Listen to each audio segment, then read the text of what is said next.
ஒரு காலகட்டத்தில் அவருக்கு எதிராக அல்லது அவருக்கு மாற்றாக புதிய இசையமைப்பாளர்களை கொண்டு வந்ததுல பாலச்சந்தர், மணிரத்னம் இவங்களுக்கெல்லாம் முக்கியமான ஒரு இடம்.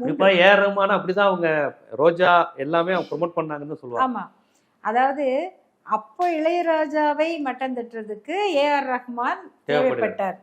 இப்ப ஏஆர் ரஹ்மான் வளர்ந்ததுக்கு அப்புறம் அவரு முஸ்லீம்ங்கிறது இடிக்குது கொஞ்சம். ஆமா, இப்ப அதுக்காகவே மறுபடியும் இளையராஜாவை பாராட்டுறவங்க எல்லாம் இருக்காங்க. அதனால அவங்களுக்கும் இதுக்கும் சம்பந்தம் இல்லை. அந்த கலைஞர்கள் இந்த உணர்வுகளுக்கு அப்பாற்பட்டவர்களாக இருக்கலாம். அதுல இளையராஜாவை புகழ்கிறவர்கள் அடுத்த தலைமுறை யுவன் சங்கர் ராஜாவை கொண்டாடிச்சுல்ல, அவரை பாராட்ட மாட்டாங்க. ஏன்னா அவரு ஏஆர் ரஹ்மானே உங்களுக்கு வேற மாதிரி தெரிகிறாங்க. ஆகையினால இந்த ஜாதி மத சனாதன அரசியலுக்கு உள்ள இந்த கலைஞர்களையும் இழுத்துக்கிட்டு வந்துடுறாங்க. அப்படிங்கும்போது அவங்க அதை பற்றி விழிப்பா இருக்கணும்.